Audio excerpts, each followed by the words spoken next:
Greetings, dear Sangha. Today I'd like to talk about the Four Noble Truths, which was the first talk that the Buddha, upon gaining enlightenment, gave at the Deer Park. This is my take on the Four Noble Truths, how I see it and how I see I fit within them. The first Noble Truth is life, always translated as life is suffering. That is very dark. Sounds like life is always a struggle. Well, life can be a struggle, but I see the first noble truth as life is challenging, life is sometimes unsatisfactory. And this comes about by the way that we react to the challenges of life. The Buddha went on to explain the second noble truth as to the causes of the suffering. Traditionally, they are desire, aversion, and ignorance.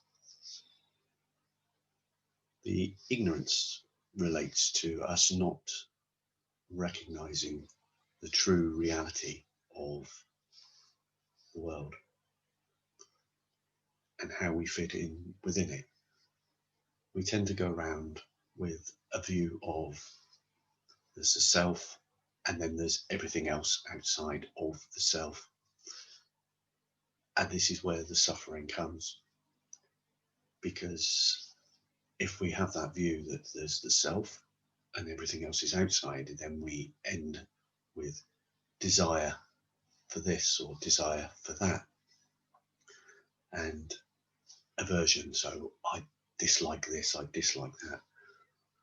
Whereas with the realization that we're all part of the same, we inter-are with everything else.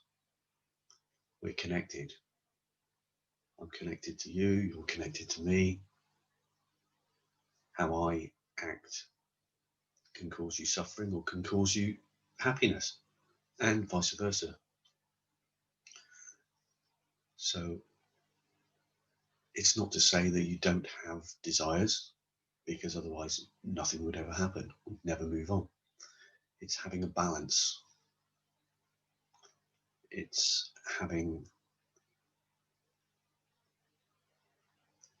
getting a balance between the we inter-are, we are together or we're not together, as the Buddha practiced the middle way. So finding a balance in between. The it's the attachment as well that causes the problems. So we get attached to wanting this or wanting that, and it's trying to break that attachment, which is where the third noble truth came in, where Buddha said that there is a way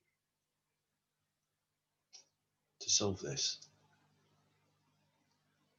It's not going to stop the challenges of life. Life will throw up challenges. Life will seem unsatisfactory. Life will give you problems.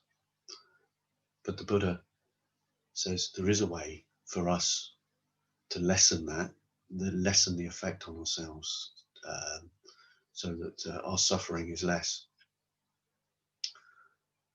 And that's the third noble truth, to say that there is a way, which is the fourth noble truth, which is the Noble Eightfold Path, which I always find a bit strange, because whenever you look at the Noble Eightfold Path, it's actually a wheel, and each part of the Noble Eightfold Path is a spoke on that wheel.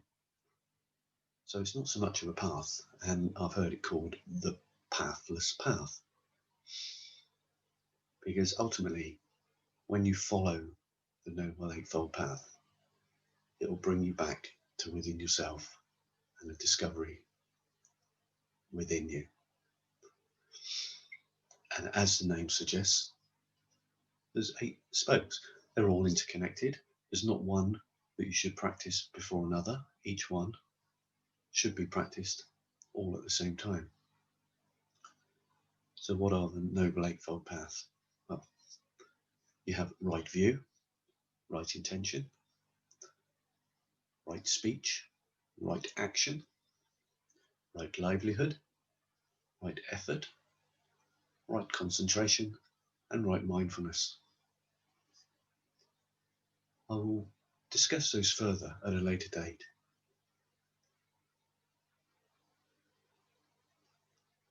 But following those should lessen our suffering, and we can learn to respond to the challenges of life rather than react to them. I know it's a very brief, very shallow interpretation of the Four Noble Truths, but I hope that's given you some insight and perhaps some points for discussion. Thank you.